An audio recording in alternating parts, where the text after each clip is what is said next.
Hello students, welcome to my class. Myself Richa Mishra. आज जो है हम हिस्ट्री का जो सेकंड लेसन पढ़ रहे थे क्लास 9th का, उसी को आगे कंटिन्यू करने वाले हैं। पिछली वीडियो में हमने ब्लडी संडे के बारे में पढ़ा कि ब्लडी संडे जो है जो 22 जनवरी 1905 में इवेंट हुआ था, उसे ब्लडी संडे क्यों कहा गया और उसमें किस प्रकार मतलब उस दिन वो क्या घटित हुआ था, इन सब चीज़ों के बारे में हम पढ़ चुके हैं पिछली वीडियो में। आज की वीडियो में हम पढ़ने वाले हैं उस ब्लडी संडे का क्या इम्पैक्ट पड़ा सोसाइटी पर, और साथ ही साथ जो है हमारा टॉपिक है impact and after math of 1905 revolution. मतलब ब्लडी संडे के बाद जो है उसका क्या इम्पैक्ट रहा आपका 1905 रेवोल्यूशन का, और उसके बाद क्या हुआ, उसके बाद क्या घटनाएं क्या घटित हुई, क्या चीज़ें हुई हैं, उसके बारे में हम जानेंगे। चलिए देखते हैं कि under the pressure of revolution tsar allowed creation of an elected consultative parliament और ड्यूमा। मतलब कहने का क्या है कि आपने देखा कि लगातार रेवोल्यूशन 1905 का रेवोल्यूशन स्टार्ट हो ही चुका था। हर जगह लोग विद्रोह कर रहे थे, हर जगह लोग जो है वर्कआउट कर रहे थे, अपने काम धंधे को सब बंद कर चुके थे, गवर्नमेंट का सपोर्ट करना राजा के खिलाफ हो चुके थे। तो ये सारे जो प्रेशर रेवोल्यूशन हो रहे थे, इससे क्या होता है, राजा के ऊपर जो है पूरी तरह से प्रेशर बनने लगा था। और इस प्रेशर के चलते राजा ने देखा कि भाई अब पानी जो है वो सर से ऊपर जा रहा है, तो इस वक्त थोड़ा सा समझौता कर लेना ही ज़्यादा बेटर रहेगा।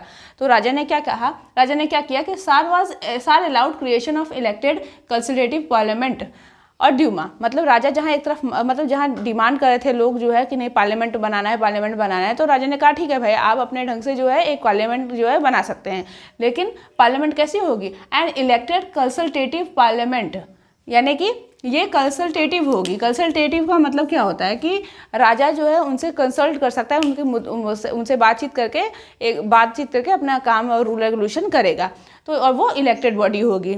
ठीक है, तो इस प्रकार के पार्लियामेंट को बनाने का उसने निर्देश दे दिया, अलाउ कर दिया, और उसे या फिर उसे ड्यूमा भी कहा जाता है। मतलब ये रशियन भाषा में जो है पार्लियामेंट को ड्यूमा कहा गया। अब ड्यूमा ये जो पार्लियामेंट है वो किस प्रकार की होती है, इसकी बात अगर की जाए तो it was a consultative body with एक्विज लेजिस्लेटिव फंक्शन।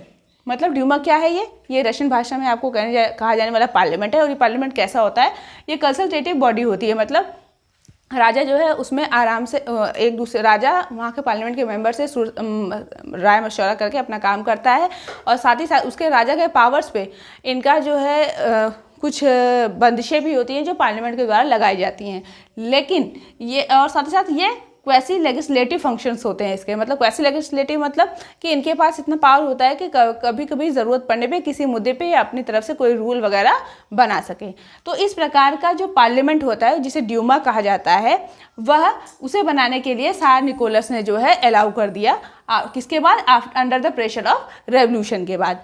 ठीक है, अब इन्होंने ये अलाउ कर दिया इस प्रकार के पार्लियामेंट या ड्यूमा को बनाने के लिए। ड्यूमा को बनाने के बाद क्या होता है, चलिए देखते हैं हम। तो फिर इसके बाद क्या होता है, ड्यूमा तो का उन्होंने अलाउ कर दिया। इसके बाद क्या होता है कि however within 17 days Duma was dissolve and the second Duma was elected.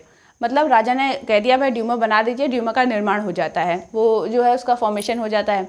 इसके बाद क्या होता है, अब राजा क्या देखता है कि क्या कहते हैं, पार्लियामेंट जो ड्यूमा बना है वो राजा के पावर्स को कंट्रोल करने लगा है। तो राजा को लगता है नहीं, ये भाई मेरे विपक्ष में हो रहा है, ये मेरे हित में काम नहीं है।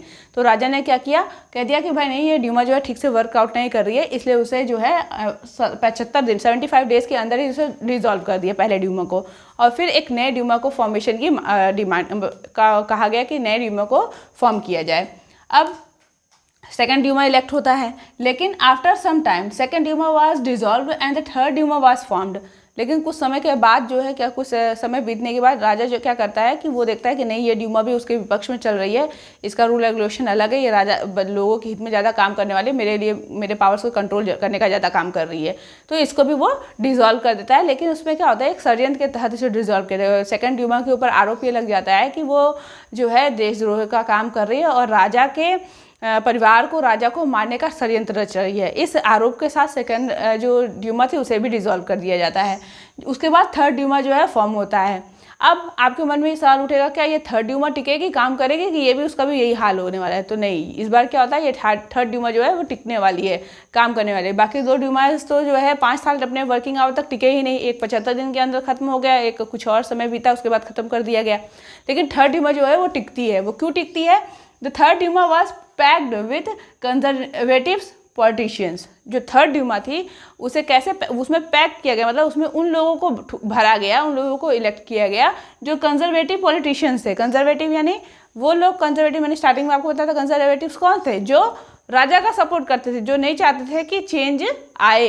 तो जो भाई राजा के ही लोग जो है वो सब भरे हुए हैं इसमें, तो कैसे ड्यूमा नहीं चलती?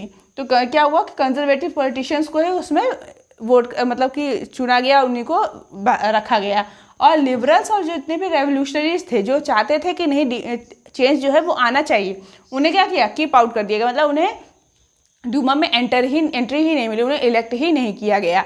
तो कुल मिला के थर्ड जो डूमा थी उसमें कंजर्वेटिव पॉलिटिशियंस थे, जो कि राजा के ही आदमी थे, राजा के पक्ष में, राजा के साथ देने वाले थे, और उन्हें चुना गया और वो राजा जो है उसका राजा का सपोर्ट करने लगे। तो इस प्रकार से उसका जो कार्यभार था वो 5 साल तक आसानी से चला। और लेकिन जब ये सारी बातें हो रही थी, घटनाएं घट रही थी, उस समय जो है सवाल उठता है कि उस समय ट्रेड यूनियन और कम्युनिटीज़ क्या कर रहे थे।